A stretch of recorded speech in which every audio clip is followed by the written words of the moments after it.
magandang gabi po sa inyong lahat.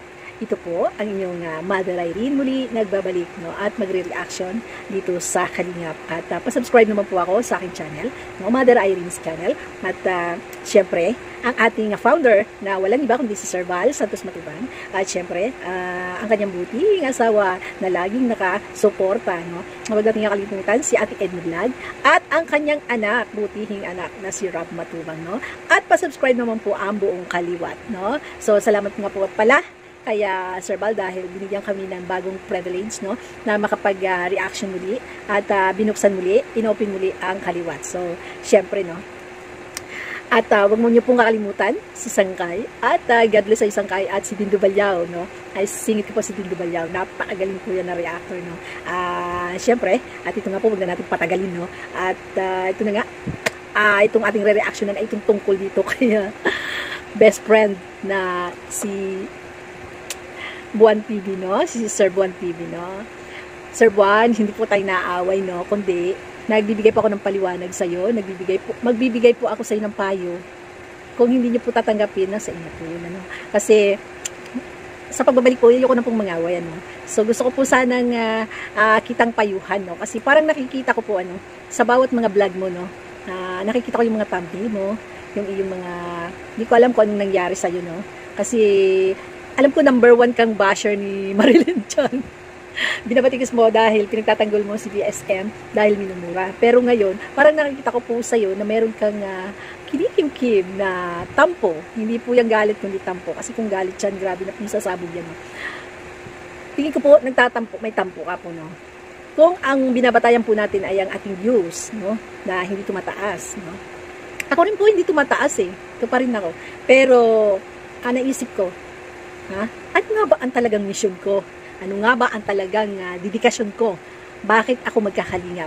Bakit ako magkakalingap? Siyempre, Diyos din, gusto ko yun. Siyempre, kung ipagkakalob ng Panginoon. Pero, may priority po tayong dapat na anuhin, kundi yung pag-depend natin.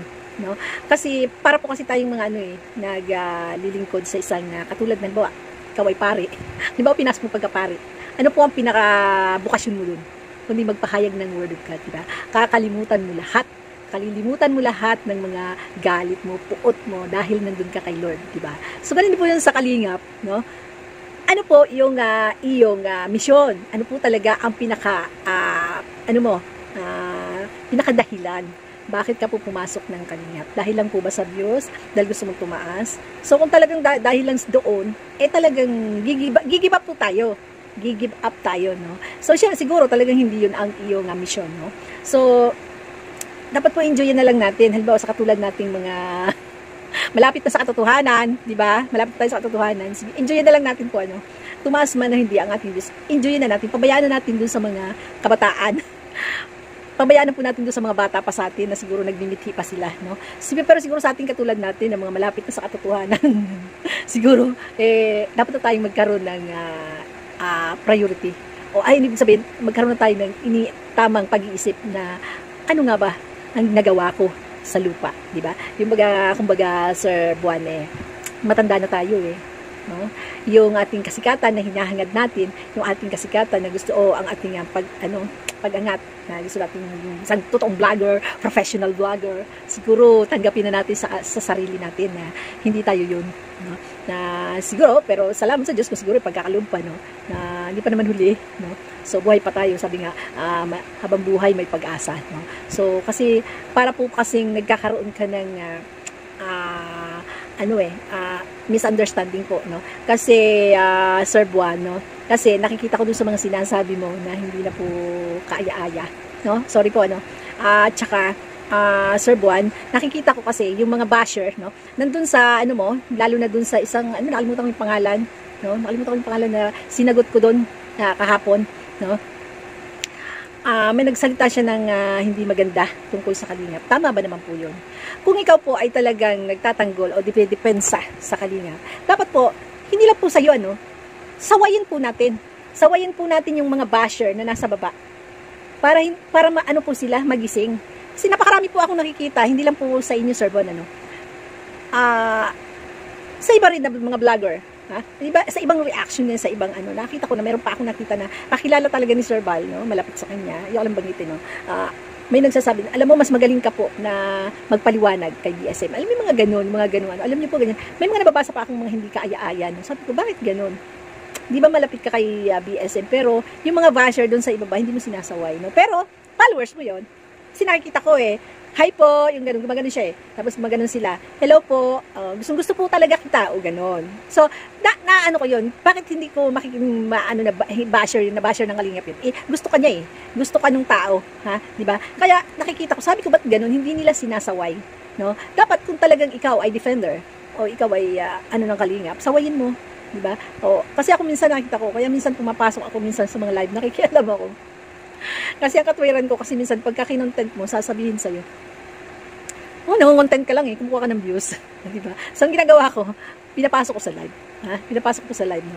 So, para ma-aware sila, no? Para mabigyan, no? Kunting paliwanag doon sa bakit. Kasi mga nagbabash sila kay DSM, So, mabalik po tayo doon sa inano mo, Sir Bon, no? Tsaka napansin ko po, parang nagkakaroon kayo ng mutual understanding ni Joel Salcedo, Parang nauunawaan mo na si Joel Salcedo kaysa kay BSM, no? Bakit po nagkaganon si BSM? Bakit po nagalit si BSM? Kasi nga binabati ko siya, di ba? Alam niyo nakakapagtaka nga, di ba? Matagal na panahon si Sir Val na tahimik, kahit binabato siya. May narinig ba kayo noon? Sino ba yung mga nangmumura? Diba si Chorba noon, minumura siya, tapos ng puta, PI ka, ganun lahat. May narinig ba kayo kay Sir Val? Wala! Diba? Sino ang mga nagtatanggol? Yung mga defender, yung mga reactor. Pero si Sir Val hindi. Tahimik lang siya, nagbablog, nag-charity, wala lang siya. Diba? Pero ngayon, no, dahil parang nagising na, nagising na si Sir Val, diba? Kung ikaw ay binabato naman, ng binabato at sumusobra ka na, diba? Imbis na magsalita ka ng hindi magaganda, ay imbis na magalit ka na asar, yung para bang magalit ka, may stress ka, magmumura ka rin, ginagawa na pong joke. Kaya ko po nasabing joke kasi nagjo-joke na po si Sir Val, good vibes na niya. Ginagawa niya na pong good vibes para yun po ang paraan para ang tawag po kasi dun sa ganung diplomansya. Naintindihan niyo po, hindi po yung pambabato kundi parang dinadaan niya sa good vibes para madiplomansya ang tao. Ngayon, pag tungkol naman kay Joel Salcedo, dapat po ina-analyze natin bakit magalit si Sir Val. Bakit siya nagalit kay Joel Salcedo? Kasi ipasok siya ng pasok nananahimik si Sir Val na nag-vlog, no? Doon sa Maglola. Ay porkit sponsor na siya, gusto niya siya na ang masunod. Yan po ang hirap kasi sa mga sponsor, no, na mga nagbibigay na akala nila pwede na nilang diktahan Sir Val. Hindi naman po pwede. Hindi naman po pwede, di ba? At tungkol naman doon sa sinasabi mo na alisin ang mga reactor, hindi naman po inalis Inalis lang po yung mga nagsasalita ng hindi tama. Kasi nagising na nga si Sir Val, nagising na po siya. Kumbaga, sawa na si Sir Val doon sa mga sawa na si Sir Val doon sa mga kaplastikan, di ba? Sawa na si Sir Val doon sa mga lagi na lang ganito. Lumaban na siya, nagising na siya, yung dragon na natutulog, no? So, hindi po natin masisisi si Sir Val kung gumaganti na siya, ha? Buti nga po ayan, dinadaan niya sa good vibes at saka ngayon nalaman niya na pwede palang kasuhan yung mga ganyan. So, natuto na po si Sir Val, natuto na ang ating BSM.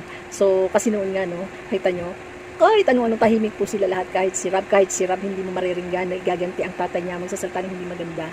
Diba? Tahimik sila noon. Pero ngayon, natututo na po si Sir Val, at hindi po natin masisisi siya, kasi talagang grabe na po ang ginagawa nilang pambabastos at pambabalahura kay Sir Val, no? Sana po Sir Val, nag-iisip ka, no, kung ikaw po, hindi ka na talagang kasi narinig ko kay Hubelito TV na hindi ka na nire-recognize masyado po, no? Sana po anuhin mo rin po, magmuni-muni ka muna po, no? Siguro pahinga ka muna po, pahinga, tapos magmuni-muni ka, kasi ako ganun ako din minsan nagkaroon ako ng tampo, no, pero hindi ko nilabas. Ang ginawa ko, nanahimik ako, di ba? Tapos nagmuni-muni ako. Yan. Sabi ko, bakit ko babanatan to, no? Nag-charity to Tinutulungan nito yung mga kababayan ko. tinutulungan ito yung mga kababayan ko na walang-wala, na ako ba, may naibibigay ako, ng oras na yon na walang-wala yung tao na yun, nandun si Sir Val, diba? Doon ka lang po doon ka lang po mag-relate, no? At saka wag po nating, nananawagan po ako doon sa mga basher, no? Wag po natin tingnan yung tao, dahil si Sir Val po ay tao pa rin. Hindi naman po yan santo, hindi naman po yan no? Nagagalit pa rin po yan, marunong magsalita din ng parehas po tayo. Huwag po tayong magpiling santo at magpiling na tayo ay mga walang kasalanan. Na gusto nating sabihin kay Sir Val na ikaw ay charity vlogger tapos nagaganyan ka. Huwag po nating sasabihin yan dahil tao pa rin naman yan, marunong magalit. Kung kaharap mo yan si Sir Val, nang sasabihin sa'yo siguro, ba't tinutusan mo ako? Buhay ko to, diba? Diba yung mga ganung bagay? So sana po bago tayo magsalita, kung ayaw na po natin sa kalingap, and mag-content po tayo ng iba, Sir Buwan, no? Marami naman pong pwedeng i-content. Pwede po kayong mag-content sa politics, no? Mga iba't ibang lugar, di ba? O marunong naman kayo kumanta ka. Iwasan po natin ang pambabatikos. To, kasi para kayong nambabatikos na Nakakapikon po yung ginagawa ninyo, no? Kasi hindi na po tama ang ginagawa nyo. Para pong, tsaka nakikita po kita, pumapasok ka sa live ni Joel Salcedo, nag-hi ka. Kaya, po kita na pag-isipan na ng hindi maganda. Sorry po, no? Dahil kung itutuloy mo pa po yan, patuloy din po ako magpapaalala sa'yo. Hindi po kita aawayit, hindi pa ako mangangaway, kundi magpapaalala sa'yo, no? Dahil, hindi po naman po pwedeng utusan, sabihan po si Sir Val ng dapat niyang sabihin.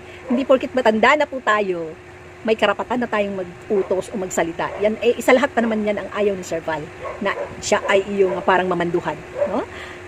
Bigyan po natin ng respeto naman si Sir Val, na bigyan natin siya ng na sundin ang sarili niya, hindi yung sabi ni ganito, sabi ni ganyan, baka naman pumahilo na si Sir Val sa mga pinagpapapayo natin. Sir Val, wag mong gagawin yan. Sir Val, wag mong gagawin to. Sir Val, wag naman pong ganon, hindi po yan tama. Sir Buwan TV, dapat po magdahan-dahan naman tayo dahil may sarili po yan buhay. May sarili pong kalayaan, may sariling desisyon si Sir Val kung ano ang dapat gawin, no? At isa pa, mga sampid lang po tayo, no, sa kalingap. Hindi po tayong gumawa ng kalingap. Doon po sa mga basher naman, no, na walang ginawa kundi mambash. Wala kayong magawa, na magsalita ng mga kung ano-ano kay Sir Val, no? Kayo ba? May mga naitulong, Kayo ba? Doon ba sa oras na kagutuman ng tao, sa Camarines Norte na yun, na nakita nyo na ang mga tao doon na mahirap. Yung batang nandun sa kalsada, inaabutan yan ng pagkain ni Sir Val. Hindi nyo lang kasi yun nakikita, no? Hindi nyo yan nalalaman kung ano mga pinagagawa ni Sir Val. Doon sa mga tulong, sa mga walang bahay, nabibigyan ng bahay, diba? Dapat po marunong tayong mag-analyze, no? Katulad ng nangyari dyan sa mga wakwak na yan, no? Sa mga sponsor na mga naging Huwag po natin pansinin yan. Ang pansinin po natin kung paano tumutulong ang taong yan, si BSM, sa mga taong naghihirap. Dahil hindi po tayo ang pakikinggan yan sa iisa lang. Ang kakatigan yan o ang anihin niya ni BSM ay ang nakararaming mahihirap, no? So sana po sorry, magising naman tayo, Sir Bon. Huwag naman po tayong ganyan, dahil napakarami na pong iniisip ni BSM, no? So, dapat po, maghinay-hinay tayo, no? So, yun lamang po at maraming salamat, Sir Juan. Hindi po ako galit sa'yo. Nagpapayo po ako bilang kaibigan mo, no? Ito pang yung Mother Irene. Please subscribe my channel, and likes and share. Thank you po. Just mabalos sa inyo.